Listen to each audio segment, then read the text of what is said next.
이게 공유를 하니까 이게 잘 안 되네요. 네. 그러면, 네.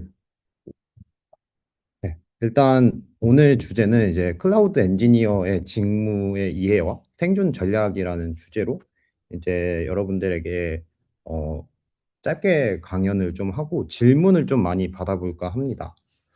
네, 그래서 오늘은 이제 제가 여러분들이 이제 취업 준비생이랑 이제 커리어 전환자를 위해서. 아, 강사님, 네네.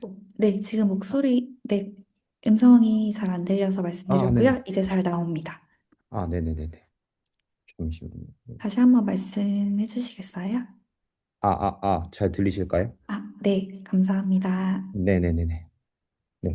그래서 오늘은 이제 취업 준비생이랑 이제 커리어 전환자를 위해서 강연을 좀 준비를 해달라고 하셔서 이제 여기에 좀 포커싱을 했고, 그리고 이제 제가 현업에서 이제 한 10년 정도 있었는데 이제 실무 관점에서 이제 클라우드가 왜 중요하고 요즘에 이제 AI가 핫하잖아요. 그래서 이럴 때 이제 여러분들이 갖춰야 할 역량이 어떤 것인지에 대해서 조금 말씀드려볼까 합니다. 네. 먼저 제 소개를 짧게 하자면은 저는 현재 LG U+에서 시니어 데브옵스 엔지니어로 일을 하고 있고요. 데브옵스를 한 지는 지금 한 4년 정도 됐고, 이전에는 제가 어플리케이션 성능을 이제 모니터링하는 도구를 개발을 했었어요. 그래서 자바를 썼었는데 이제 막 요즘에 스프링 부트 이런 거를 쓴 건 아니고 진짜 퓨어한 이제 언어를 다뤘던 이제 프레임워크를 좀 만졌고, 그 다음에 이제 제가 위버스 때부터 이제 데브옵스 엔지니어로 이제 일을 시작을 했습니다. 이제 사진 아래 보면은 이제 왼쪽 QR 코드는 이제 제 뭐 경력이라던가 뭐 제가 어떤 활동을 했는지에 대한 이제 홈페이지를 코덱스로 한번 만들어 봤고, 오른쪽은 이제 링크드인 주소인데요. 뭐 경력 기술서나 혹은 뭐 자기소개서 혹은 뭐 멘토링 같은 거를 원하신다면은 이제 링크드인 추천을 하셔서 링크드인 친구 추가를 하신 다음에 이제 DM 같은 거 주시면 제가 시간이 되는 대로 좀 많이 답변 드리도록 하겠습니다. 네, 그리고 저의 주 분야는 이제 제가 AWS에 좀 많이 포커싱을 하고 있고, AWS에서 이제 마이그레이션과 모더나이제이션 쪽에 좀 관심이 많고, 이제 자동화 관점에서 오토메이션에 관심이 많습니다. 그 시스템적으로는 요즘에 이제 원래는 기존에도 옵저빌리티에 관심이 많았는데 이제 이 옵저빌리티가 이제 관측 가능성에 AI를 접목하면 어떻게 될지에 대한 AI 옵스에 좀 요즘에 많이 공부를 하고 있습니다. 그리고 제가 이제 고대용량 트래픽을 이제 많이 운영을 하는데 여기에서 어떻게 사용자들에게 신뢰성 있는 서비스를 제공할 수 있을지에 대한 부분도 많이 지금 뭐 개발도 하고 구축도 하고 있는데요. 여러분들이 이제 대표적으로 느끼실 수 있는 게 여러분 본인 인증할 때 패스 앱 쓰시잖아요. 그 패스 앱에 이제 뒤에 통신사로 들어가는 트래픽들을 이제 제가 맡은 서비스에서 이게 다 잡게 되는데, 그게 전국에 있는 2천만 디바이스에 대한 트래픽을 다 잡아서 하루에 요청 건수가 대략 2억 건에서 3억 건 정도 이게 평균적으로 잡히고, 뭐 이벤트 같은 게 있으면 6억 건까지도 올라가는 이런 하이 트래픽 시스템을 운영을 하고 있습니다. 네. 오늘은 크게 한 3개에서 4개지 주제로 여러분들에게 말씀드릴 건데요. 그중 첫 번째로는 이제 클라우드와 엔지니어의 세계라는 주제로 먼저 말씀을 드려볼까 합니다. 요즘에 이제 클라우드로 많이 가는 회사도 있고 반대로 클라우드에서 온프레미스로 들어가는 회사도 여러 개 있습니다. 근데 대다수는 이제 기업이 어, 뭐 베어메탈 혹은 서버 환경에서 클라우드로 많이 나오고 있어요. 저희는 이 IDC 혹은 데이터 센터에 있는 장비를 온프레미스 서버라고 표현을 하고, 이 서버는 이제 물리적 서버를 의미합니다. 이 물리적 서버를 이제 요즘에 많이 이제 음, 갖는 시대가 왔어요. 왜 그러냐면은 초기 구축 비용이 일단은 막대하게 듭니다. 소위 말하는 이제 데이터 센터를 임대한다고 표현을 하거든요. 그렇게 되면 특정 장소에 장비를 입고를 해서 뭐 네트워크 OS 이런 부분을 다 설치를 해서 해야 되는데, 여기에 이제 기본적으로 수억의 일단 돈이 들어가게 됩니다. 그런데 클라우드는 아시다시피 pay as you go, 말 그대로 너가 쓴 만큼 지불을 하면 되기 때문에 초기에 이제 투자 비용이 비교적 작다라는 이제 장점이 존재합니다. 그리고 물리적 서버는 기본적으로 유연하지가 못해요. 그래서 요즘에는 트래픽이 갑자기 팍 올라갈 때도 있잖아요. 예를 들면은 저희가 12월 31일에서 1월 1일 넘어갈 때만 봐도 알 수 있어요. 카카오톡만 봐더라도 갑자기 트래픽이 팍 튄단 말이죠. 혹은 뭐 제가 이전에 운영했던 위버스 같은 경우에는 이제 BTS가 갑자기 새벽에 들어온다. 혹은 블랙핑크가 뭐 갑자기 이제 라이브를 킨다 하면은 갑자기 트래픽이 폭증하는 이런 사태가 있었는데, 만약에 이거를 온프레미스 서버, 즉 물리 서버에다 하면은 아마 서버가 다운될 확률이 매우 높았을 겁니다. 그런데 클라우드는 말 그대로 유연하게 이 트래픽을 기준으로도 뭐 스케일 아웃, 스케일 인을 할 수 있기 때문에 유연성이 좀 좋다라는 점이 있고, 그리고 클라우드가 이제 2014년 5년부터 이제 AWS가 한국에 들어와서 이제 조금씩 영역을 확장하기 시작했는데, 그때부터 이제 사람들이 pay as you go, 말 그대로 필요한 만큼 쓰고 그만큼 돈을 내면 된다. 혹은 시간 단위의 과금 정책, 초 단위의 과금 정책을 정해서 이제 돈을 지불하기 때문에 비용을 그만큼 합리적으로 지불하는 구조가 되었기 때문에 물리적 서버가 점점 줄어들고 있고, 기업들이 대다수가 이제 클라우드로 전향을 하고 있습니다. 네, 저는 말씀드리다시피 이제 APM 개발자에서 이제 클라우드를 아키텍트로 이제 하고 있는데요. 데브옵스에서 조금 더 넘어서 이제 클라우드 아키텍트로서 이제 나가고 있습니다. 저는 이전에 시작을 할 때는 제가 인프라랑 시스템 아키텍처의 중요성을 잘 몰랐어요, 시작할 때는. 근데 이제 제가 한 2, 3년 정도 이제 개발을 하다 보니까 이 서버의 인프라나 뭐 시스템 아키텍처가 얼마나 중요한지에 대해서 알게 됐습니다. 즉, 전체적인 인프라보다는 안에 모듈 단위가 서로 릴레이션 되는 거에 대해서 좀 많이 깨달을 수 있었는데, 이제 위버스나 LG U 플러스 같이 이제 대용량 트래픽을 많이 다루다 보니까 이 인프라가 튼튼하지 않으면은 결과적으로는 서비스, 즉 고객에게 제공한 서비스가 좀 안 좋게 되고, 어느 순간이 되면 망할 수도 있고, 정말 이 서비스가 튼튼하면은 뭐 구글이나 혹은 페이스북 혹은 뭐 인스타그램 같이 이제 정말 커질 수 있다라는 사실을 알게 됐습니다. 그래서 단순하게 이제 운영하는 것뿐만 아니라 사용자에게 신뢰성을 제공할 수 있는 서비스를 설계할 수 있게 되는 역량을 가지게 되는 게 중요하다라는 것을 여기서 깨달을 수 있었습니다. 그래서 엔지니어라고 하면 이제 개발자랑 저는 조금 다르다고 생각을 해요. 개발자는 말 그대로 이제 자기의 서비스를 개발을 하는, 말 그대로 제가 느낀 개발자는 약간 코더에 가깝고, 엔지니어는 문제를 정의하고 이 문제를 뭐 코드든 어떤 툴이든 이런 걸 통해서 좀 문제를 해결하는 프로그램 솔버에 좀 가깝다고 생각이 됩니다. 저는 개발자를 지향하는 것보다 엔지니어를 지향하는 것이 아무래도 맞다라고 생각이 됩니다. 그래서 엔지니어들에게 이제 진짜 성과라는 거는 단순히 툴을 도입하는 것이 목적이 아니라 이 툴을 도입을 해서 뭐 어떤 이펙트를 가지고 왔는가, 즉 이 이펙트가 비즈니스에 이제 영향을 미칠 수도 있어야 되고, 혹은 사내에서 이제 불필요한 돈이 새는 것을 막을 수 있는 것도 엔지니어의 가치라고 생각이 됩니다. 저는 실제로 말씀드린 것처럼 2천만 디바이스가 사용하는 이런 게이트웨이를 이제 마이그레이션 하면서도, 뭐 원래는 이 서비스가 이제 외주를 줘서 외주사가 개발을 하거나 혹은 운영도 외주에서 운영을 하고 또 외부에 있는 툴을 도입을 해서 운영을 하면은 이것도 다 돈이 되겠죠. 근데 저희는 이거를 이제 자체적으로 개발을 하고 인프라를 구성을 해서 운영도 자체적으로 하고 있기 때문에 실제로는 이제 돈을 한 몇십억 들었던 걸 지금은 이제 딱 내부 개발자들이 한 6, 7명 정도 되는데, 그들의 연봉을 합치면 대략 한 5억, 6억 정도? 이 정도밖에 안 되니까 어마어마하게 줄였다고 볼 수 있죠. 그리고 뿐만 아니라 제가 인프라의 비용 최적화도 이제 하나의 가치라고 말씀을 드렸는데, 레거시 인프라, 즉 예전에 이제 IDC에서 막 만들어진 인프라를 클라우드로 전환을 하고 이제 거기에 이제 오토 스케일링 같은 거를 좀 유연하게 인프라를 확장성할 수 있도록 도입을 함으로써 비용을 50%에서 60% 정도로 이제 절감을 해서 실제로 운영을 하고 있습니다. 즉 이처럼 내부의 비용을 세는 것도 막는 거고, 이제 서비스를 멈추지 않게 하는 이런 고가용성을 지키는 것이 엔지니어링의 가치라고 볼 수 있겠습니다. 네, 그래서 클라우드를 하려면 그럼 어떤 것을 해야 돼? 라고 이제 많이 궁금하실 거예요. 저는 기초적으로 딱 세 가지를 말하는데 먼저 첫 번째로는 이제 인프라 as a 코드, 인프라를 코드로 형성하는 것을 먼저 해보라고 말씀을 드리고 싶어요. 원래 이제 서버 같은 거를 이제 저희가 AWS나 뭐 구글 혹은 오라클 클라우드 같은 거를 이제 좀 만져 이제 들어가면은 콘솔에서 뭔가 딸깍딸깍 하고 싶게 생겼단 말이죠. 근데 일반적으로 기업에서는 한 대, 두 대 이렇게 가지고 놀지 않고 뭐 몇십 대, 몇백 대, 몇천 대 이렇게 가지고 논단 말이죠.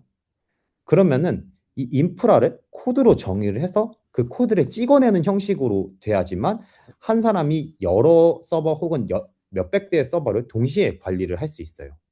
그렇기 때문에 거대한 인프라를 이제 코드로 정의를 하고 또 버전으로 형상 관리를 하고 또 휴먼 에러를 중간에서 없앰으로써 완벽하게 인프라를 보장을 할 수 있어야 됩니다. 두 번째로는 이제 소위 말하는 CI/CD 파이프라인인데요. 이 CI/CD는 이제 개발자가 예를 들면 무언가를 개발을 했어요. 그럼 그 개발한 코드가 이제 빌드가 돼서 어떤 아티팩트, 이제 결과물이 되고 이 결과물이 어디론가 배포가 돼야 될 건데 이 과정을 저희가 CI/CD, Continuous Integration, Continuous Deployment 파이프라인이라고 부릅니다. 이제 여기에서 이제 개발자가 빠르게 딜리버리를 할 수 있도록 배포 속도를 증가시키는, 향상시킬 수 있는 이런 파이프라인을 짤 수도 있어야 돼요. 그리고 세 번째로는 저희가 서비스를 배포를 하면은 이 서비스가 잘 돌아가는지에 대해서도 모니터링을 해야 돼요. 그럴 때는 이제 데이터독이나 혹은 뭐 한 번쯤은 들어보셨어요? 뭐 프로메테우스, 그라파나, 뭐 이제 한국형 서비스로는 와탭 이런 서비스들을 사용을 해서 이제 관측성, 즉 옵저버빌리티를 높여야 합니다. 그래서 트래픽이 폭주, 예를 들면 갤럭시가 갑자기 언팩 행사를 한다던가, 혹은 아이폰이 언팩 행사를 한다던가, 이런 게 이제 통신사에서는 트래픽이 갑자기 많이 들어올 수도 있는 거거든요. 그래서 이런 것들에 대해서 이제 온콜, 장애 대응을 어떻게 할지, 또 이런 장애 절차에 대해서 뭐 럼북 같이 만약 장애가 났을 때 어떻게 처리해야 되는지 이런 부분을 이제 설계하고 실제 만드는 것이 실무의 핵심이라고 볼 수 있습니다. 네. 그래서 엔지니어의 무기에서 이제 필수 스택은 크게 네 가지 정도로 제가 뽑아봤어요. 네, 먼저 제일 아랫단부터 조금 보시면은 이제 OS와 네트워크 가장 기본적인 지식입니다. 리눅스나 뭐 이제 TCP/IP, 뭐 DNS, 배시와 같은 이제 기본적인 리눅스 운영 체제와 관련된 내용인데요. 이런 것들을 다뤄야 하는 이유가 클라우드도 결과적으로는 어떤 서버에서 동작을 하는 거는 똑같아요. 그렇기 때문에 서브 내부의 동작이나 트래픽 흐름을 통제하거나 뭐 트러블 슈팅을 할 때 이럴 때 필수 기본기라고 볼 수 있습니다. 그 다음에는 이제 클라우드 플랫폼입니다. 저희가 흔히 이제 CSP, 클라우드 서비스 프로바이더라고 부르는데요.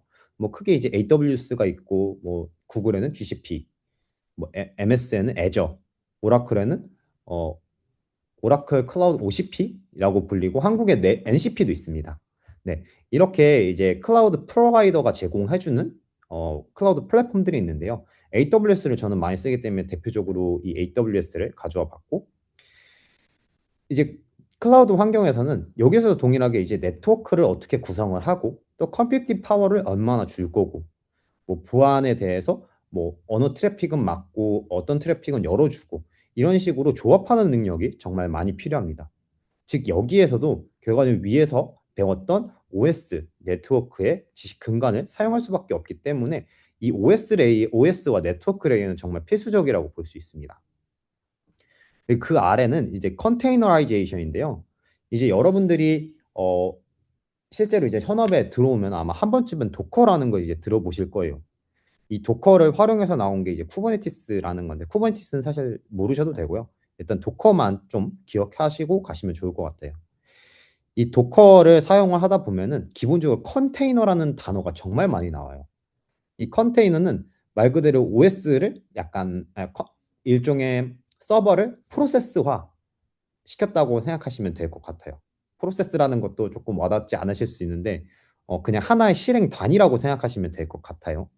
그래서 하나의 서버에 이제 여러 프로세스를 띄우면은 이제 여러 컨테이너가 떴다라고 표현을 하는데요. 즉 하나의 서버에서 작은 규모의 여러 서비스를 띄워서 다양하게 운영을 할 수 있도록 만드는 게 이제 MSA라고 생각하시면 되는데 그 MSA 컨테이너들을 서로 이제 오케스트레이트 하는 것을 바로 쿠버네티스라고 표현을 합니다. 그래서 이 개념들이 결과적으로 다 엮여 있는 개념이라고 생각하시면 될 것 같아요. 그리고 이제 제가 앞서 말씀드린 이제 인프라를 코드화할 때 사용하는 테라폼, 그리고 여러분들이 한 번쯤은 어떤 언어를 배울 건데 그게 고든 뭐 데이터 영역에 혹은 ML에서 많이 쓰는 파이썬이든 혹은 자바든 이런 다양한 언어를 직접 만져보고 이게 어떤 특성을 가지고 있는지를 안 다음에 그 다음에 자동화에 이 도구들을 이용을 할 수 있어야 됩니다.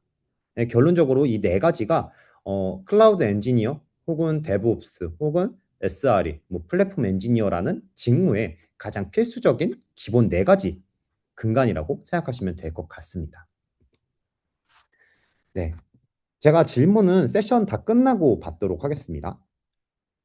네, 두 번째로는 이제 AI 시대에 이제 클라우드 엔지니어도 사실 여기에서 벗어날 수는 없어요.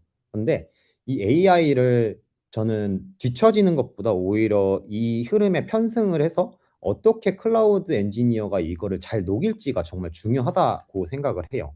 그래서 생존을 위한 패러다임 전환이라는 주제로도 말씀을 드려보도록 하겠습니다. 네, AI 시대에 이제 엔지니어의 역할은 말 그대로 재정의를 요즘에 좀 하고 있다고 생각을 하고 있어요.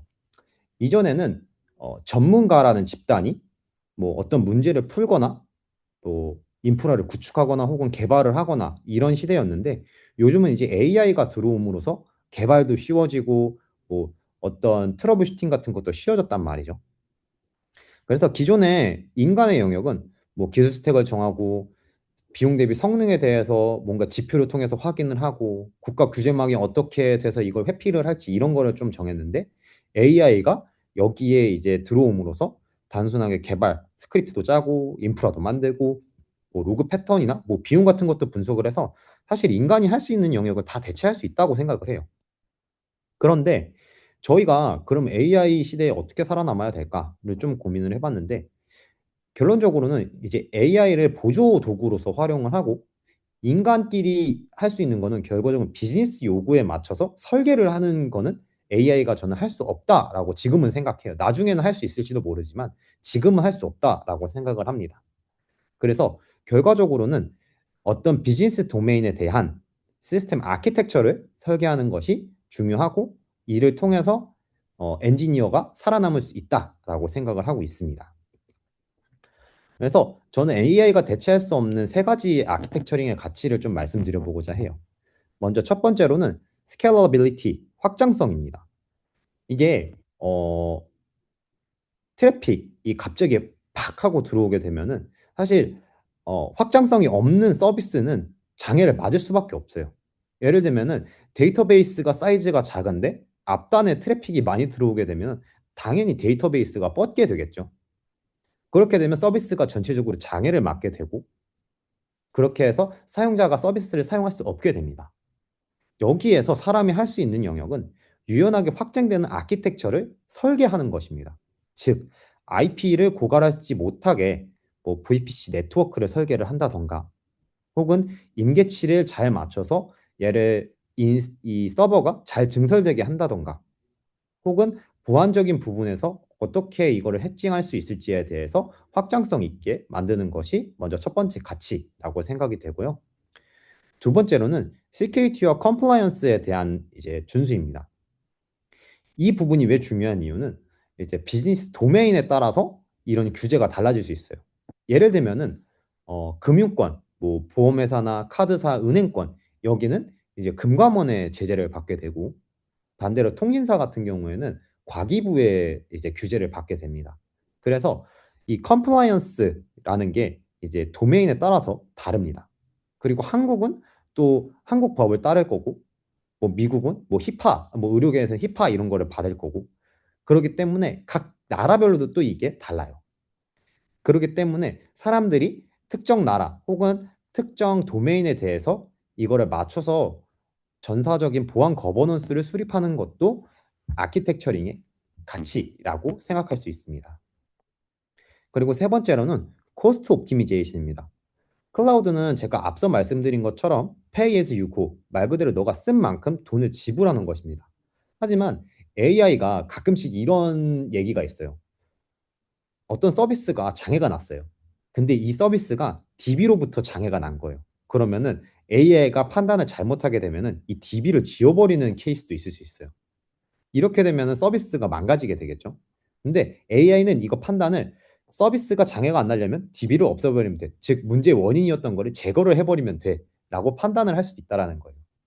근데 여기에서 사람이 할 수 있는 부분은 이게 필요하다, 불필요하다라는 것을 이제 인지를 하고 뭐 예를 들면 태그 기반으로 리소스를 줄인다던가 혹은 시간대별로 리소스를 감설하고 증설한다던가 이런 식으로 아키텍처링 혹은 엔지니어링을 통해서 코스트 옵티미제이션을 할 수가 있습니다. 즉, 이 세 가지 가치가 AI가 실수할 수 있는 영역이지만 사람은 이 부분을 좀 비즈니스와 엮어가지고 설계를 하게 되면은 아무래도 인간이 AI가 대체할 수 없는 가치를 가지게 되지 않을까라는 생각을 할 수 있었습니다. 네, 그래서 실전 아키텍처링은 어떻게 하냐면은 이제 카오스 엔지니어링이라고 해서 정말 카오스를 일으키는 엔지니어링이 있어요. 기법이 있어요. 이거는 뭐냐면은 서버는 반드시 고장 난다. 예를 들면은 저희가 이전에 카카오가 불이 났었잖아요. 카카오 데이터 센터가 불이 났었죠. 그때도 생각을 해보면은 만약에 다 클라우드 환경에 있었으면은 장애를 미리 주입해서 우리 서버가 이 인프라가 얼마나 저항성이 있는지를 확인을 해보실 수가 있었을 거예요. 그런데 이게 AWS가 아닌 뭐 AWS나 뭐 퍼블릭 클라우드 같은 게 아닌 이제 자체적으로 운영하던 데이터 센터에 불이 나다 보니까 이런 카오스에 대한 대비가 잘 안 됐다고 볼 수 있습니다. 그래서 이런 카오스를 일으키는 엔지니어링을 통해서 실제 서비스에 대한 이제 가치를 이제 찾아낼 수 있어야 되고 두 번째로는 재복구에 대한 아키텍처입니다. 여기가 이제 IDC 화재나 뭐 리전 장애, 예를 들면 한국의 특정 지역이 갑자기 뭐 전쟁으로 인해서 혹은 뭐 물에 잠겼어요. 이런 상황에 대해서도 서비스가 잘 돌아가나? 라는 것을 이제 설계를 할 줄도 알아야 됩니다. 즉, 비즈니스의 연속성에 대해서 깊은 이해를 요구하기 때문에 이 부분 또한 중요한 요소라고 생각할 수 있습니다. 네, 그래서 저는 이제 엔지니어링의 가치가 어떻게 변하냐고 생각을 하면은 지금은 사실 이 2번, 3번 영역이 요즘에 이제 뭐 클라우드 아키텍처 영역에서는 좀 중요한 영역이에요. 1번 영역은 이전부터 대체가 많이 되어 왔어요. 근데 이제 여러분들이 이제 제일 처음 클라우드 엔지니어를 선택을 하시면은 저는 뭐 인프라에 대한 유지 보수는 기본적으로 하고 모니터링부터 아마 많이 들어가시게 될 거라고 생각을 해요. 회사들을 대화해서 생각을 해보면은 처음 온 사람한테 바로 뭔가 인프라를 맡기진 않아요. 뭐 서비스에 대해서 뭐 모니터링을 함으로써 이 모니터링에 통해서 서비스의 개선한 부분을 찾아보고 직접 만들어 보라는 식으로 좀 많이 하거든요. 저희 팀도 그렇고요. 그래서 아마 여기서부터 진입을 하실 건데 여기에서 계속 머물고 있는 게 아니라 실제로 제가 앞서 말한 카오스 엔지니어링을 어떻게 하면 할 수 있을까? 혹은 재복구 시나리오에서는 어떻게 이 서비스를 유지할 수 있을까를 비즈니스 도메인과 엮어서 생각을 해보셔야 합니다. 그렇게 하다 보면은 그 아래 단계, 즉 시스템 아키텍처링 혹은 SRE, 서비스 릴라이빌리티 엔지니어링 영역에 이제 어느 순간 와 계실 거라고 생각이 돼요. 여기서 조금 더 경력을 쌓으시다 보면은 이제 더 하이 레벨 관점에서 이 비즈니스, 즉 저 같은 경우는 통신 비즈니스와 어떻게 엮어서 우리 서비스가 돌아가면 좋을지, 혹은 더 나은 서비스를 제공하기 위해서 어떤 식으로 해야 될지에 대해서 좀 더 고민을 하게 됩니다.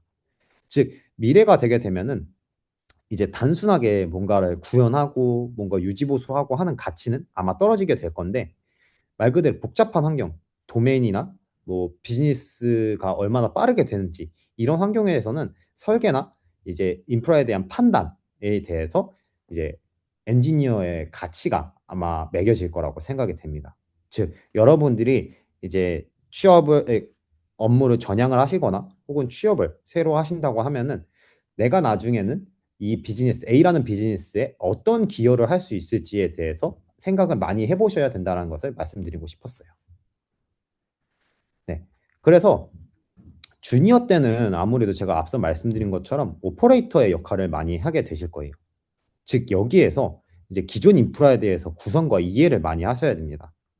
앞서 말씀드린 네 가지 스택에서 뭐 리눅스나 네트워크에 대해서 기본기를 무조건 많이 다지셔야 돼요. 근데 이게 결론적으로는 어떤 장애가 일어났을 때 본인이 직접 조치를 하고 본인이 했다라는 것을 알릴 수 있는 좋은 기회라고 생각이 됩니다. 이렇게 오퍼레이터를 많이 하다 보면은 이제 어느 순간 이런 거는 자동화를 해보면 좋을 것 같은데? 라는 생각이 드실 거예요.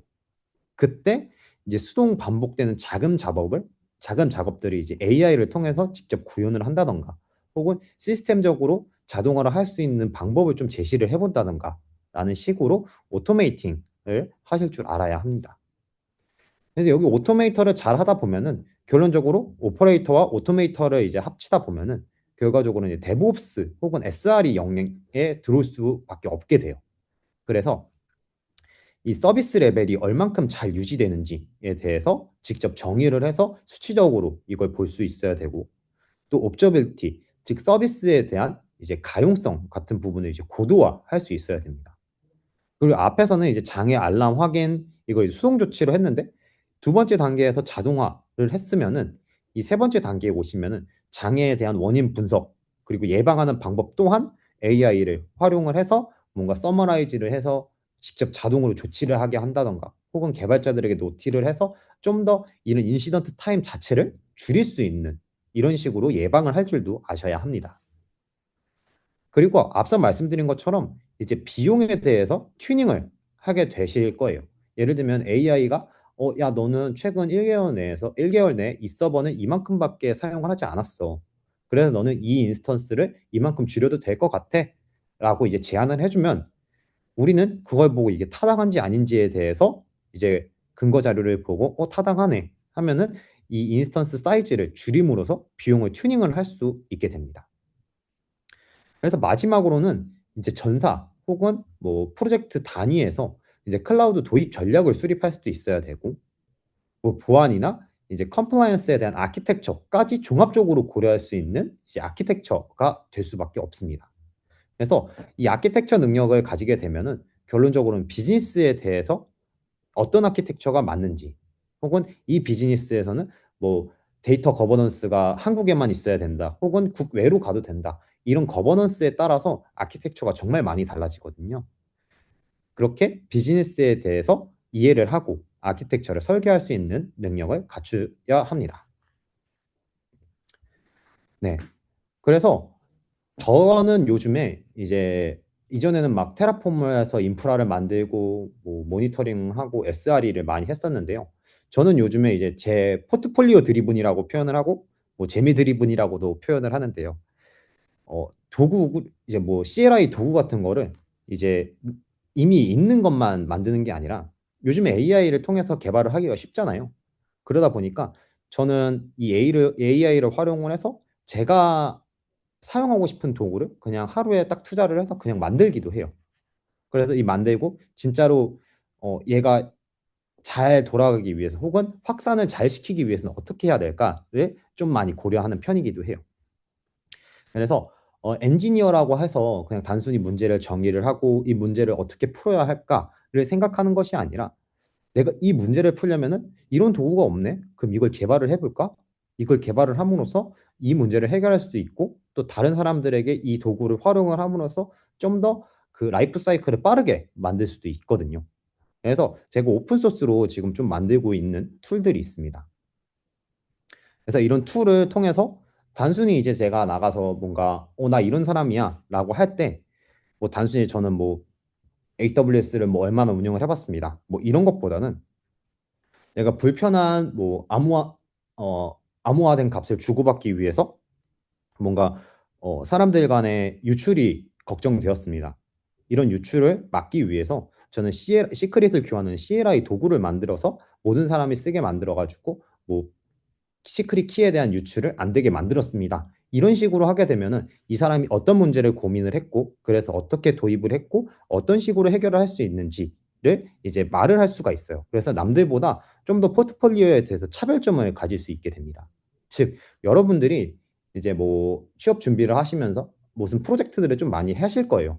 근데 그 프로젝트에서 단순히 그냥 주어진 프로젝트만 수행하는 것이 아니라 이 프로젝트를 좀 다른 관점에서도 볼 필요가 있다라는 거예요. 내가 백엔드지만 이 기본적으로 이런 문제를 풀 때 이러이런 걸 써봤으면 좋겠는데 라는 식으로 이제 사고를 조금 바꾸셔야 됩니다. 즉, 주도적으로 엔지니어링 하지 않으면은 여러분들은 차별점을 갖지 못하게 돼요. 그래서 여러분들이 어떤 프로젝트를 할 때 주도적으로 하기 위해서는 문제를 항상 생각을 해보고, 문제가 없을 수도 있지만 대다수는 문제가 있어요. 그래서 그 문제를 잘 정의를 하고 이 문제를 어떻게 풀고, 있는 툴만 사용하는 것이 아니라 내가 직접 개발을 해서 실제로 문제를 푸는 이런 식의 사이클을 한번 돌릴 줄도 아셔야 한다고 생각을 합니다. 저는 앞서 말씀드린 것처럼 저는 AWS 커뮤니티 빌더이기도 하고 데이터 독의 앰베서더이기도 해요. AWS 커뮤니티 빌더는 전 세계에서 한 3천 명 정도 있고, 데이터 독 앰베서더는 전 세계에 24명 있고 한국에는 3명 있습니다. 예, 그렇게 들어간 이유는 제가 어, 데브옵스를 한 지 4년 정도 됐는데 발표를 좀 많이 했어요. 발표를 많이 한 이유는 내가 단순히 아는 것을 멈추는 게 아니라 내가 아는 것을 남들에게 알려줄 때 공부를 더 많이 하잖아요. 여러분들이 학창 시절 때 좀 생각을 해보시면은 내가 공부를 하고 남이 물어보면은 만약에 모르면 또 공부를 해서 알려주는 이런 식으로 많이 하셨을 거예요. 네, 저는 제 지식을 남들에게 나눠주는 걸 좀 많이 좋아하는 편이에요. 그래서 저 혼자 공부하는 것이 아니라 AWS에는 이제 5월에 이제 서밋이라는 행사가 열리고 11월에는 커뮤니티 데이라는 행사가 열려요. 이런 행사에서 그냥 간단하게 내가 이런 거 했어 라고 발표를 하기도 하고, 뭐 테크 블로그도 제가 직접 이제 적어서 나는 이런 거 공유하면 좋겠다, 요즘에 이런 것이 좀 없네 라고 찾아서 직접 공유를 하기도 하고, 뭐 이거를 번역을 해서 영어 블로그로도 쓰기도 합니다. 즉, 발표를 준비하면서 혹은 블로그를 쓰면서 이제 가장 많이 배우는 게 결과적으로 본인이에요. 그렇기 때문에 혼자 뭔가를 한다고 해서 이거를 그냥 내려두지 말고 정리를 하는 게 결과적으로 발표를 준비하거나 혹은 블로그 쓰는 과정에 남을 수밖에 없어요. 거기에서 내가 놓쳤던 부분을 좀 더 찾을 수 있게 되거든요. 그래서 내가 무언가를 할 때 이 방법이 이거 나쁘지 않을 것 같은데? 라고 생각이 되면은 어딘가에서 발표를 하거나 혹은 블로그를 써보실 생각을 한 번쯤은 해보시는 걸 좋다고 생각을 합니다. 두 번째로는 how보다는 why로 질문을 좀 바꾸셔야 해요. 왜 그러냐면은 how에 대해서는 요즘 AI한테 물어보면 다 나와요. 야, 이거 어떻게 해? 야, 이런 문제가 있는데 이게 뭐가 문제일까? 그럼 how를 알려줘요. what도 알려주고. 근데 why는 나만 알 수 있어요. 내가 왜 이거를 해야 했는가? 내가 수많은 옵션 중에 왜 이거를 선택하는 거는 나밖에 몰라요. 내가 프롬프트를 잘 주면은 AI가 뭔가 대답을 하겠지만 AI도 결론적으로는 제 모든 것을 알 수 없어요. 그건 나만 알 수 있기 때문에 질문 자체를 어떻게가 아니라 왜로 바꾸셔야 돼요. 왜 이걸 했지? 왜 이 툴을 선택했지? 왜 이 언어를 선택했지? 이랬을 때 뭐가 좋지? 이런 식으로 이제 이유를 계속 찾으셔야 합니다. 즉, 기술은 이제 도구일 뿐이고 핵심은 문제를 어떻게 혹은 왜 이걸 해결해야 하는지에 대한 의지를 여러분들이 직접 찾으셔야 한다는 것을 말씀드리고 싶었어요. 네, 지금까지 이제 시간이 한 20분 정도 남았는데요. 여러분들이 궁금하신 부분에 있어서 마이크 켜시고 질문을 해주시면은 제가 아는 선에서 최대한 답변을 해드리도록 하겠습니다. 네, 이상이었습니다, 발표는.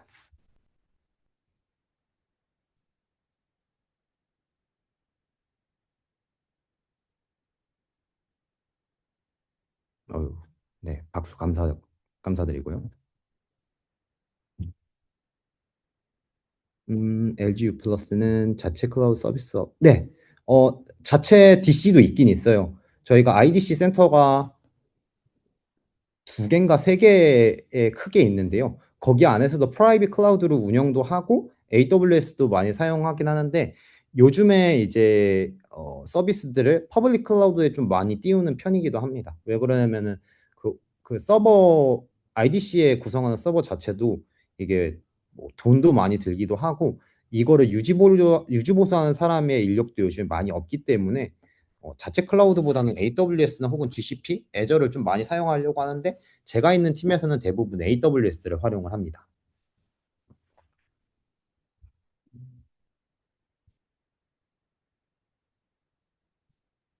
네, 답변이 되셨을까요?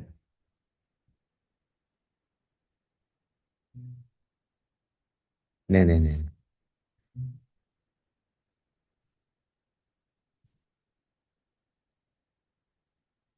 아무거나 물어보셔도 됩니다.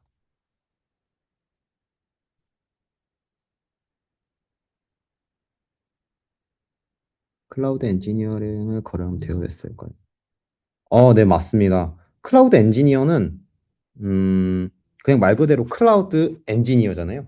클라우드 엔지니어라고 하면 너무 커요, 사실. 그래서 뭐 데브옵스도 SRE도 뭐 이런 것도 결과적으로 저는 데브옵스가 아래 펀더먼털이고 거기에 스페셜라이즈드로 가는 게 이제 약간 파생 상품이라고 생각하거든요. 예를 들면 뭐 MLOps, FinOps, 플랫폼 엔지니어, 뭐 SRE 이런 것도 다 보면은 데브옵스가 시작이에요. 보면 데브옵스에서 옵저빌리티 영역에 좀 특화되면은 이제 SRE 쪽으로 많이 나가고 뭐 ML 쪽으로 가면 MLOps 엔지니어가 되고 뭐 파이낸스 쪽으로 가면 FinOps가 되고 요즘 뭐 LLMOps, AIOps 막 이러잖아요. 그게 결론적으로는 저는 다 기본이 쌓인 다음에 어느 쪽으로 약간 엣지가 더 나와야지 된다고 생각을 합니다.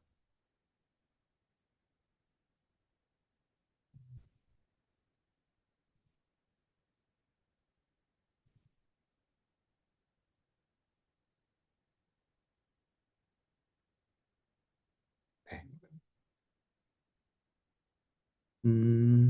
통신공사 서버 전선을 유지보수일하다 전향을 일단 TDSU님 거 먼저 답변을 하면은 유지보수 일을 하시다가 전형하려면 관련 지식이 아예 없다. 관련 지식이 아예 없으시진 않을 거예요. 서버 전상만 유지보수를 하려면은 기본적으로 리눅스나 뭐 배시 같은 거는 기본적으로 하셨을 거라고 생각을 하거든요. 이제 거기에서 사실 레이어를 이제 가상화라는 레이어를 하나 더 쌓으신다고 생각하시면 될 것 같아요.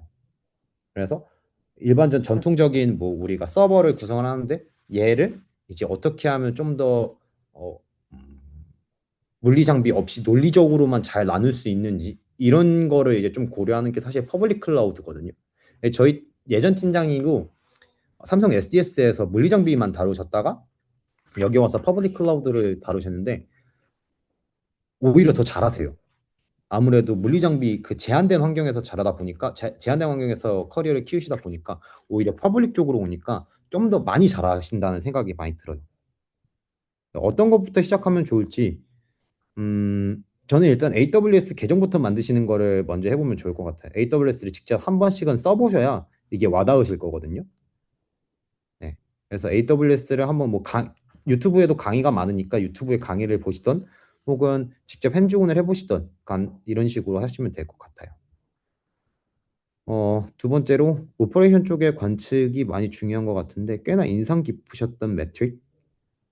음, 사실 매트릭은 음, 서비스 도메인별로 틀리고 중요한 거 틀려요. 그런데 조금 재밌었다라는 매트릭이 하나 있긴 있어요.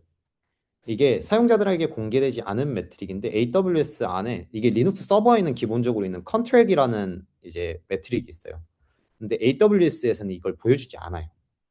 근데 AWS에서도 이제 어 트래픽을 이제 들어오는 트래픽을 이렇게 분배해주는 역할을 하는 게 로드 밸런서라는 애가 있거든요.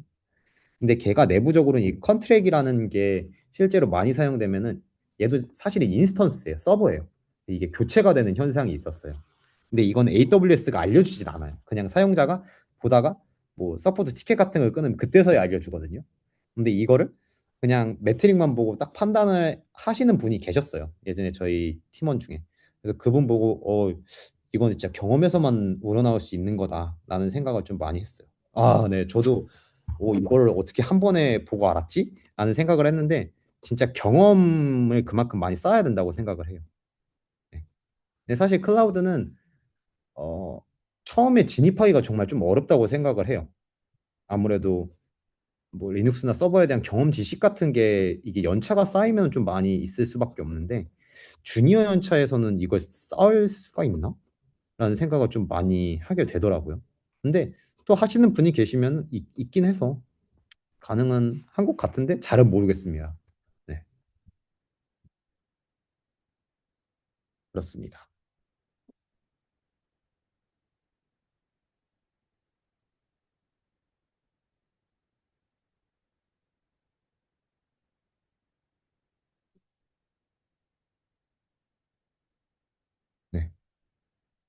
음, 더 질문이 없으시, 네. 크랜 쪽에서 대부로 커리어까지 생각해. 음, 자격증은 사실 저는 가산점 이런 거는 사실 딱히 없다고 생각을 해요. 요즘에는 다 가지고 있는 것들이기 때문에 딱히 가산점은 아닌데 서비스에 대해서 이해를 하니까 어떻게 보면 출발선이라고 저는 생각을 하긴 해요. 이걸 알아야지 기본적으로 활용을 할 줄을 알 거니까. 네.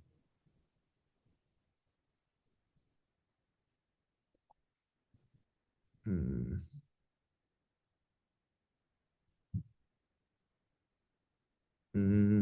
잠시만요. 개발, 다른 모습 비교 궁금합니다. 어떤 부분이 어려우신가요? 특히 웹사이트, 사무실, 근무의 교육생, 굉장히 네. 이거 중요하죠.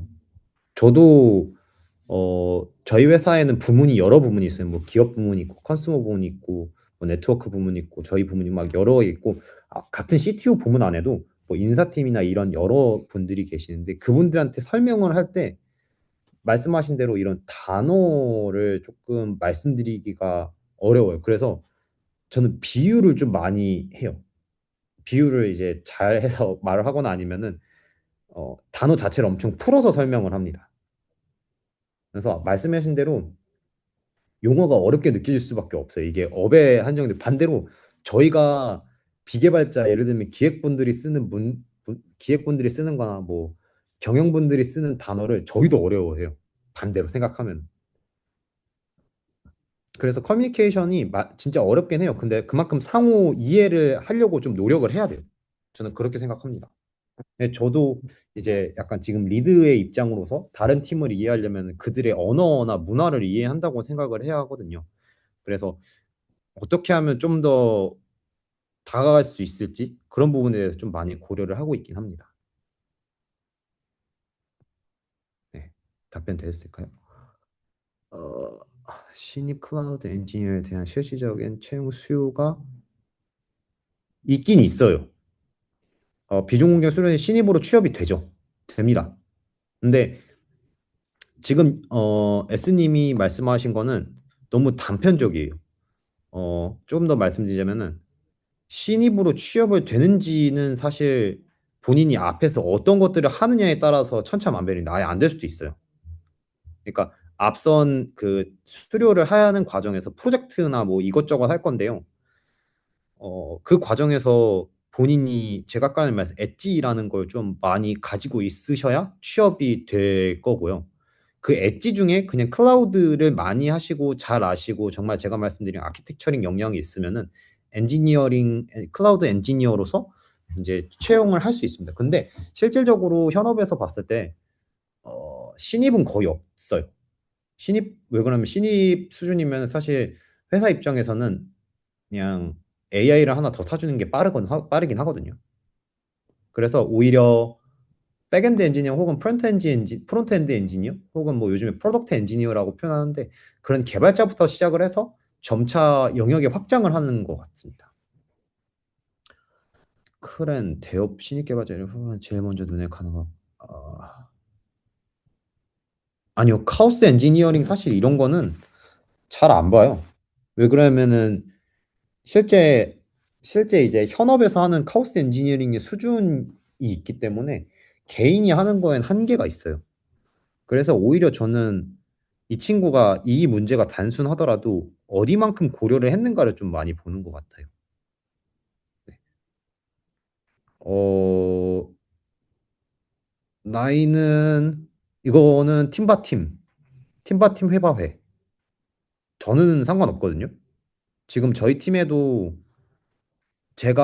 제가 현재 저희 회사는 사원 선임 책임인데 제가 책임이에요. 근데 저보다 나이 한 3, 4살 많은데 아직도 선임이신 분도 계셔요. 그래서 사실 상관은 없는데 회바 회입니다.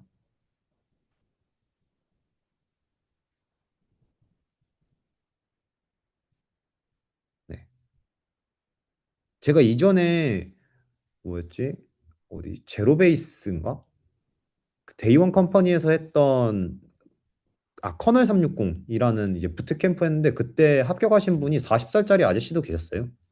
그래서 나이는 뭐 딱히 상관없는 것 같긴 합니다.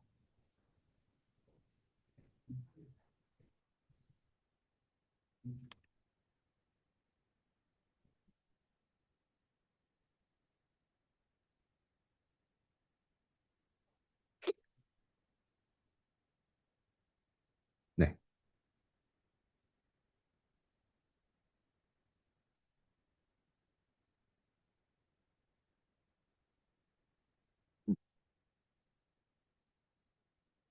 아니요, 꼭 들어가야 한다는 거는 저는 딱히 없어요. 근데 이거 꼭 들어가는 것보다 본인이 무엇을 할 거냐를 좀 고려를 하신 다음에 넣어야겠는데 그냥 다 넣는 것보다 본인의 엣지와 얼라인 되는 본인의 그 엣지 포인트와 일치하는 거를 잘 적어주시는 게 중요하죠. 근데 그 잘 적는 것도 제가 앞서 말씀드린 무엇이 문제였고 어떻게 고민을 했고 어떻게 해결했느냐 이 방식을 조금 서술을 잘 해주시는 게 중요하죠. 그래서 인터넷에 보면 스타 어, 인터뷰라고 치면은 이렇게 스타 방식으로 이야기를 하라는 글이 많이 있어요. 여기 보면 MIT도 있죠. Using the STAR method for your next behavior interview. 이런 게 있는데 이게 뭔 뜻이냐면은 situation, task, action, result의 준말이 스타 방식이거든요. AWS에서는 면접을 볼 때 실제로 이걸 기준으로도 평가를 한다고 해요. 그래서 이걸대로 말해야지 논리적으로 순서가 다 맞을 수밖에 없어요. 그래서 여러분들이 뭔가 준비를 할 때 스타 방식으로 항상 생각을 하시고 준비를 하시는 게 저는 좋을 거라고 생각을 합니다.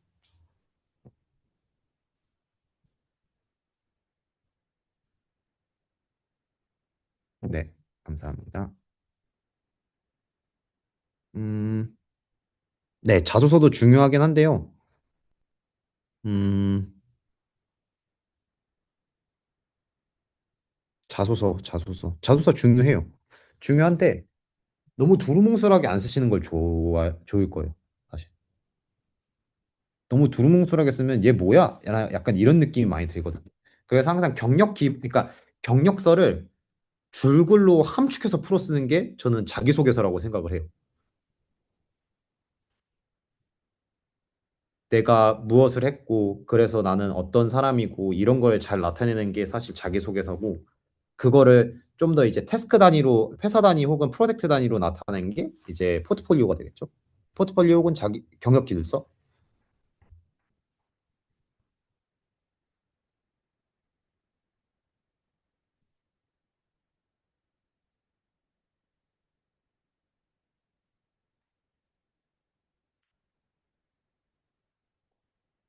네.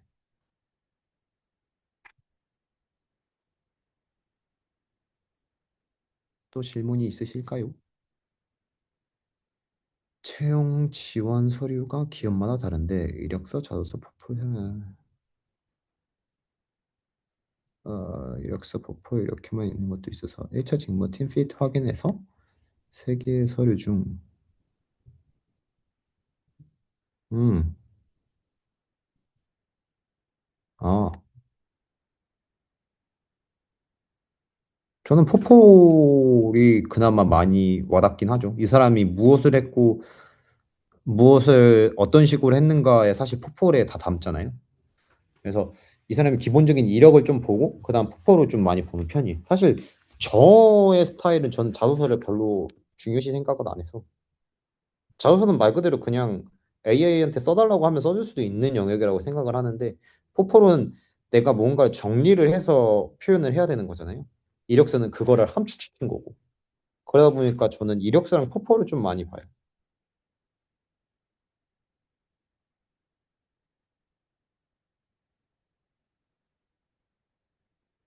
근데 이것도 회바웨어 사바사 면접관 바이 면접관입니다.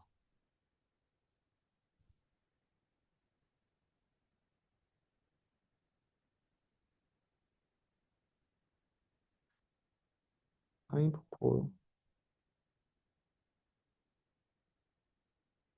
아직은 이런 거 못 봤어요. 아직은 이런 거 못 봤어요. 네. 유민님이 말씀해 주신 것처럼 그 포포를 베이스로 하고 거기에서 심층적인 질문을 하는 걸 전 좀 더 선호하는 편이. 그래서 너가 이거를 실제로 했는지를 먼저 확인을 할 때 이걸 왜 했는지를 먼저 물어보고 그 다음에 여기에서 어떤 이슈가 있었는지 혹은 뭐 단순히 원래는 딱 했을 때 성과를 많이 쓰는데 사실 성과보다는 그래서 이걸 하는 동안 너가 어떤 선택지를 가지고 고민을 했는지를 저는 좀 많이 봐요. 그래서 기술 스택을 좀 많이 봐요. 예를 들면 기술 스택에 뭐 DB도 저희가 정형 DB, 비정형 DB 막 이런 게 있는데 왜 비정형 DB를 선택했을까? 뭐 성능에 문제가 있었을까? 뭐 이런 식으로 좀 더 고민을 하는데 실제로 지원자도 그렇게 고민을 했는가? 그래서 어떤 의식의 흐름으로 얘가 이렇게 왔는가를 알아야지 이 사람의 생각의 뎁스를 알 수가 있어요. 그래서 그 뎁스가 얘가 얼마나 깊은지 혹은 얘가 어디까지 생각하는지에 대한 딱 바로미터가 보여요. 그런 사람은 한 프로젝트만 그렇게 하는 게 아니라 그 사람이 쓴 대다수의 프로젝트를 그렇게 생각을 해요.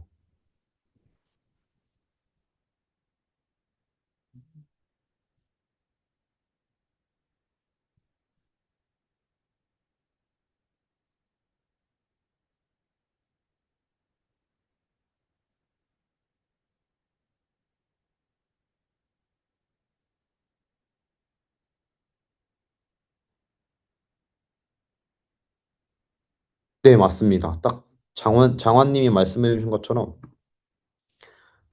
아무 생각 없이 이 툴을 썼을 때 이거 왜 썼어요? 라고 하면 그냥 편해서요? 라고 하면은 저는 바로 떨굽니다. 저한테는 그게 별로 타당성이 없거든요. 저희 팀 신입분들한테도 혹은 주니어 한 3년 차 애들한테도 너가 이걸 왜 썼어? 라고 했을 때 다른 대안은 없었냐고 항상 물어봐요. 전 다른 대안이 중요하거든요. 왜냐면 다른 대안이 이것보다 더 좋은 선택지가 될 수도 있어요. 그래서 그런 거를 좀 많이 고려하게끔 생각을 하게 만듭니다. 그래서 그걸 만들려면 이제 근거 자료를 좀 찾아야 되고 그러면서 생각이 점점 깊어지게 만드는 거죠. 뭐 쉽게 끝날 수도 있어요. 내가 그만큼 많이 잘 알면.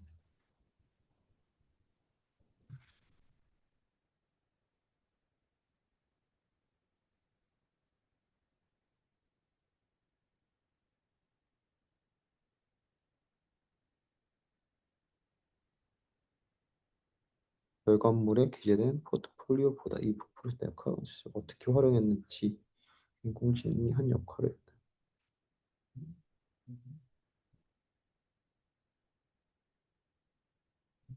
어, 기획하고 문제를 판단한 파트. 어, 음, 이렇게 유민님이 말씀해 주신 것처럼 인공지능이 다 할 수 있을 정도의 수준이었으면은 사실 그렇게 중요한 문제가 아니었을 수도 있어요. 근데 이렇게 해서 잘 정의를 했으면은 사실 근데 클라우드 엔지니어보다는 프로블럼 솔버에 가까워서 뭔가 좀 애매해요. 이런 케이스를 제가 여태껏 본 적은 없는데 어떻게 활용했는지를 좀 잘 적어주시면 좋긴 하죠. 왜 그러면 그 과정에서 다른 거를 생각할 수도 있는데 근데 얘가 생각하는 것 말고 또 내가 생각하는 다른 의견을 제시할 줄도 알아야 돼요. 왜 그러면 예를 들면 면접관은 저는 이렇게 생각하는데 이건 안 물어보셨어요? 라고 되레 질문을 할 수도 있거든요. 근데 나쁘지 않은 어프로치라고 생각은 합니다. 네, 그래서 가독성 문제니까 제가 아까 스타 방식을 말씀을 드린 거예요. 스타 방식을 쓰면은 가독성이 해결이 되거든요. 벌써 4시군요. 네, 규진님 말씀대로 네, 여기까지 질문을 받도록 하겠습니다. 네, 감사합니다. 네, 영진님 너무 감사드립니다. 이제 네, 클라우드 엔지니어라는 직무가 조금 더 가깝게 느껴지셨으면 좋겠습니다. 네, 이제 마지막으로 저희가 준비한 순서 소개해 드리려고 하는데요. 네, 어, 저희는 이제 2026 양주시 AX 시대 클라우드 엔지니어 부트캠프를 이제 계획 중에 있습니다. 교육 기간은 5월 6일부터 9월 30일까지 월요일부터 금요일 오전 9시부터 오후 6시까지 진행되고요. 장소는 양주시 청년센터 교육장입니다. 모집 대상은 19세에서 39세 사이의 미취업 청년이며 양주시 거주자 또는 관내 대학 졸업 재학생을 우선적으로 선발합니다. 영진님께서 앞에서도 너무나 잘 설명해 주셨지만 클라우드 엔지니어가 어떤 일을 하는지 먼저 간단하게 설명을 해드리고 넘어가겠습니다. 첫 번째로 클라우드 인프라를 설계합니다. AWS, Azure, GCP 기반 서버와 네트워크 스토리지를 구성하고요. 두 번째는 자동화와 IAC입니다. 테라폼, 엔저블 같은 도구를 활용해서 인프라를 코드로 관리합니다. 수작업으로 하던 작업들을 반복 작업을 이제 자동화하는 과정이라고 보시면 됩니다. 세 번째는 컨테이너를 운영하는 과정입니다. 영진님께서 말씀해주신 도커와 쿠버네티스를 이용해서 앱을 배포하고 확장하기도 하고 또 모니터링하는 역할입니다. 요즘 IT 기업 대부분이 사용하고 있는 표준 기술이라고 보시면 됩니다. 네 번째는 AI 데이터 파이프라인을 사용하는 것입니다. AI 모델이 제대로 작동하려면 데이터가 안정적으로 흘러가야 하는데요. 그 흐름을 설계하고 운영하는 역할을 한다고 보시면 됩니다. 다섯 번째로는 보안과 네트워킹입니다. VPC, IAM 같은 보안 정책을 설계하고 컴플라이언스를 관리합니다. 여섯 번째로는 비용을 최적화하는 과정입니다. 클라우드 비용을 분석하고 줄이는 핀옵스 전략을 수립하는 역할을 합니다. 이 또한 기업 입장에서 굉장히 중요하게 보는 영역이라고 볼 수 있습니다. 네, 그렇다면 왜 지금 클라우드 엔지니어가 주목받고 있을까요? 인프라의 역사를 보면 이해하실 수 있습니다. 2010년대 이전, 많은 기업들은 서버실 시대에 있었습니다. 직접 서버를 사서 전산실을 운영했고, 설치, 유지 보수, 공간 비용 모두 기업이 부담해야 했습니다. 그 이후 클라우드 시대가 왔습니다. 서버를 직접 사지 않고 인터넷으로 빌려 쓰는 방식인데요. 필요한 만큼 쓰고 비용도 유연하게 조절할 수 있게 됐습니다. 그리고 지금 AX 시대, AI 트랜스포메이션의 시대가 왔고요.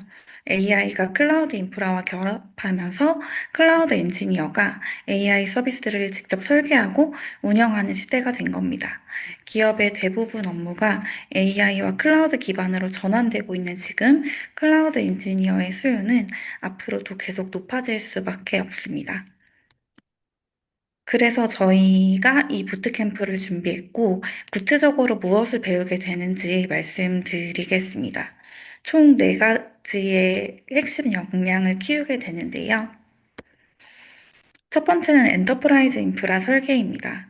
넷플릭스나 쿠팡처럼 수백만 명이 동시에 접속해도 버틸 수 있는 구조를 직접 만들어 보면서 AWS 네트워크 아키텍처와 리눅스 서버 운영에 탄탄한 기초를 다지게 됩니다. 두 번째는 AI 특화 데이터 파이프라인입니다. 데이터 없이는 AI 모델이 작동하지 않기 때문에 데이터를 수집하고 가공하고 전달하는 파이프라인을 직접 구축하는 역량을 키웁니다. 세 번째는 클라우드 네이티브 운영입니다. 도커와 쿠버네티스, 이 두 가지를 익히게 되는데요. 이 두 가지를 다룰 수 있다는 것만으로도 취업 경쟁력이 달라집니다. 현재 대부분의 IT 기업이 사용하는 표준 기술이기 때문입니다. 네 번째는 IAC 기반 운영 자동화입니다. 테라폼으로 인프라를 코드처럼 관리하고 몇 시간씩 걸리던 서버 세팅을 자동화해서 훨씬 효율적으로 일할 수 있는 엔지니어로 성장하게 됩니다. 그래서 저희가 커리큘럼을 총 4단계로 구성해 보았는데요. 우선 첫 번째는 기초 인프라 단계입니다. 클라우드 개론부터 시작해서 리눅스 실무, 쉘 스크립트, 서버 구축, 파이썬, 백엔드와 DB까지 배웁니다. 클라우드 엔지니어의 뿌리가 되는 기초를 탄탄하게 다지는 시간이라고 보시면 됩니다. 그리고 두 번째 단계로는 클라우드 실무 단계입니다. AWS 실무를 중심으로 실제 클라우드 환경에서 배포하고 운영까지 해보실 수 있고 또 미니 프로젝트와 발표회를 진행하면서 배운 내용을 실전으로 적용해 보실 수 있습니다. 네, 세 번째는 컨테이너화 보안 단계입니다. 도커와 쿠버네티스 같은 컨테이너 기술과 네트워크 보안, 해킹 대응, 통합 관제까지 익히게 되고요. 현업 엔지니어들이 실제로 다루는 기술을 배우는 기간이라고 보시면 됩니다. 그리고 마지막으로는 장기 팀 프로젝트 단계입니다. 5개월간 배운 모든 것을 팀 프로젝트로 풀어내는 시간이라고 보시면 되고요. 실제 서비스를 설계하고 포트폴리오를 완성하는 단계입니다. 이때 취업할 때 제출하실 수 있는 결과물이 만들어지게 됩니다. 네, 여기까지 어떤 내용을 배우는지 말씀드렸고요. 이제부터는 참여하게 되시면 또 어떤 혜택들이 있는지 말씀드리겠습니다. 네, 첫 번째 혜택은 수강료를 100% 지원한다는 것입니다. 저희가 정부 지원 100% 과정이라 수강료가 전혀 없고요. 교재비와 고성능 노트북 대여까지 포함되는 과정입니다. 교육 참여 수당은 1인당 180만 원까지 지원되고 수료 취업에 성공하시면 축하금 50만 원까지 추가로 지급됩니다. 이렇게 저희는 교육생분들이 온전히 교육과 취업 준비에만 집중하실 수 있도록 실질적인 지원을 해드리고 있습니다. 그리고 두 번째는 현업 수준의 실습 인프라를 갖췄습니다. 월 20만 원 상당의 AI 유료 프로그램을 구독권을 지원해드리고 있고요. 최신 AI 기술을 직접 다뤄보는 실전형 교육으로 구성되어 있습니다. 그리고 모든 수업을 현업 실무처럼 경험하실 수 있도록 구성했습니다. 세 번째는 성공적인 취업을 위한 1대1 밀착 케어입니다. 이력서, 자기소개서, 1대1 컨설팅, 그리고 현직자 멘토링과 포트폴리오 완성까지 함께 지원합니다. AWS, SAA 등 자격증 응시료도 실비로 지원되면서 혼자 하는 취업 준비가 아닌 밀도 있는 성장으로 취업으로 연계될 수 있도록 도움을 드리고 있습니다. 네, 이 부트캠프는 2022년부터 양주시가 직접 추진해온 사업으로 올해로 벌써 5년째 이어지고 있는데요. 어, 클라우드 등 첨단 산업 분야에서 바로 일할 수 있는 실무형 인재를 양성하기 위해 만들어진 검증된 프로그램입니다. 2023년, 24년, 25년 포스터를 보시면 해마다 이어져 온 걸 보실 수 있고요. 매년 참여하신 분들의 반응도 굉장히 좋았습니다. 또 저희 뉴팀즈는 청년을 특화된 전문 교육 운영 기업입니다. 지금까지 진로, 취업 교육만 300회 이상 진행했고요. 누적 참여자 수는 5천 명 이상입니다. 종합 만족도는 5점 만점에 4.77점으로 참여자분들의 만족도가 굉장히 높은 편입니다. 이번 부트캠프도 그 노하우를 그대로 담아서 준비했습니다. 마지막으로 모집 일정 안내해 드리겠습니다. 지원 접수는 4월 22일 수요일까지 양주시 청년센터 홈페이지에 온라인으로 접수하시면 됩니다. 서류 합격 발표는 4월 23일이고요.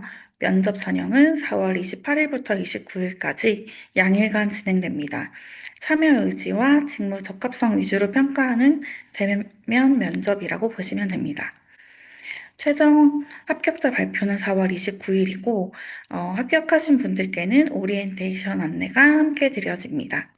신청 마감까지 얼마 남지 않았으니 관심 있으신 분들은 서둘러 지원해 주시기 바랍니다. 네. 그리고 저희가 드리고 싶은 말씀은 이 부트캠프의 과정의 시간이 총 800시간인데요. 짧지 않은 이 과정을 선택하시는 것이 결코 쉬운 결정이 아니라고 생각합니다. 새로운 것을 배우고 익히는 것이 낯설고 힘들 수 있지만 그 시간들이 밀도 있는 성장이 될 수 있도록 저희가 여러분의 성장과 커리어 전환에 커리어 전환을 위해 함께 하도록 하겠습니다. 네, 이 직무특강과 부트캠프 설명회에 참여해주신 여러분들께 진심으로 감사드리고요. 잠시 만족도 조사를 위해 지금 띄운 QR코드로 들어가 주셔서 여러분의 소중한 의견을 들려주시면 감사하겠습니다.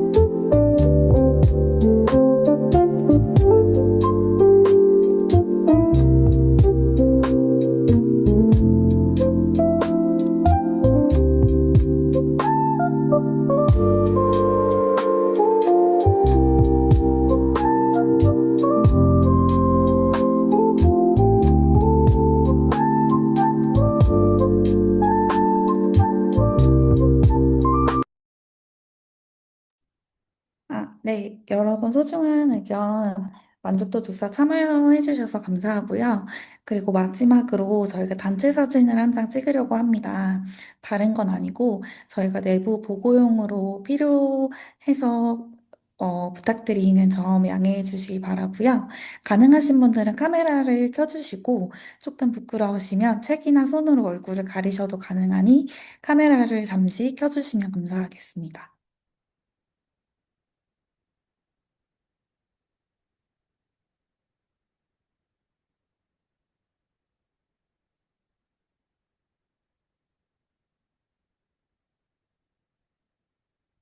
네, 제가 하나, 둘, 셋 하면 잠시 캡처하도록 하겠습니다. 하나, 둘, 셋. 네, 감사합니다.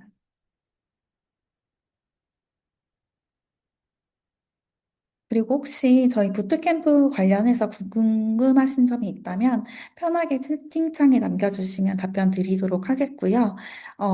부트캠프를 신청하실 수 있는 QR과 또 추가적으로 이후에 문의하실 수 있는 카카오 1대1 채팅 QR을 남겨두었습니다. 혹시 더 궁금하신 사항 있으시면 1대1 채팅으로 문의 주셔도 되고 지금 채팅창에 남겨주시면 실시간으로 답변 드리도록 하겠습니다. 지금까지 들어주셔서 너무 감사드리고 여러분의 성공적인 커리어 시작을 저희가 응원하겠습니다. 감사합니다.